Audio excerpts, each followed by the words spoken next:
ইন্দোনেশীয় আরোহীসহ বিমান নিখোঁজ।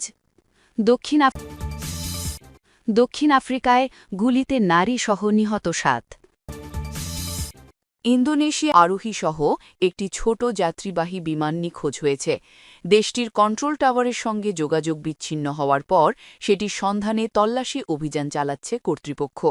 শনিবার ইয়োগ্যকার্তা থেকে সুলাওয়েসি দ্বীপের মাকাসার শহরের উদ্দেশ্যে উড্ডয়ন করে ইন্দোনেশিয়া এয়ার ট্রান্সপোর্টের একটি টার্বোপ্রপ বিমান।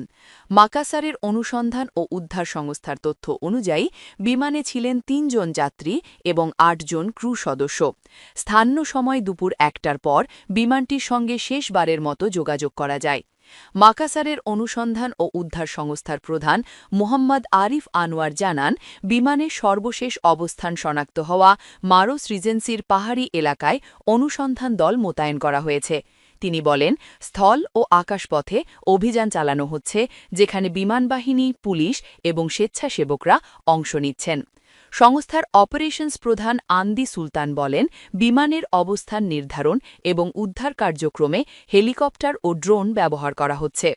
দক্ষিণ পূর্ব এশিয়ার বিস্তৃত দ্বীপপুঞ্জ নিয়ে গঠিত দেশ ইন্দোনেশিয়ায় যোগাযোগের জন্য বিমান পরিবহন অত্যন্ত গুরুত্বপূর্ণ। তবে দেশটির বিমান চলাচলের নিরাপত্তা রেকর্ড তুলনামূলকভাবে দুর্বল।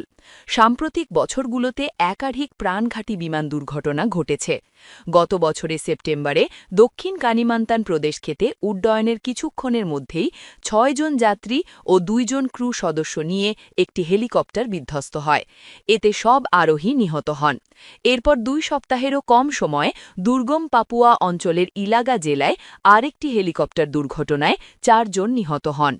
এবার নিখোঁজ বিমানটির খোঁজে চালানো তল্লাশি অভিযান চলমান রয়েছে এবং কর্তৃপক্ষ আশা করছে দ্রুততম সময়ের মধ্যে যাত্রী ও ক্রুদের সন্ধান পাওয়া যাবে।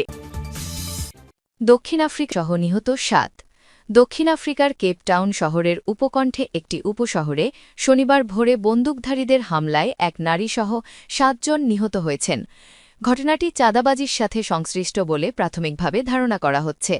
পুলিশ এক বিবৃতিতে জানায়, মারিকানা এলাকায় সংঘটিত এই গুলিবর্ষণের ঘটনায় নিহতদের মধ্যে ৬ জন পুরুষ ও ১ জন নারী রয়েছেন। নিহতদের বয়স ৩০ থেকে ৫০ বছরের মধ্যে। এই হামলায় আরও ৩ জন আহত হয়েছেন। বিবৃতিতে বলা হয়, মধ্যরাতের কিছুক্ষণ পর এ হামলা ঘটে এবং এটি ওই এলাকায় চলমান চাঁদাবাজির ঘটনার সাথে সংশ্লিষ্ট হতে পারে। হামলার পর সন্দেহভাজনরা পালিয়ে যায়। এই ঘটনায় এখনও কাউকে গ্রেফতার করা হয়নি। জড়িতদের গ্রেফতার করতে অভিযান চলছে এবং তদন্ত অব্যাহত রয়েছে। আফ্রিকা মহাদেশের সবচেয়ে শিল্পোন্নত দেশ দক্ষিণ আফ্রিকা দীর্ঘদিন ধরে সংঘবদ্ধ অপরাধ ও দুর্নীতিজনিত সহিংসতার মুখে রয়েছে।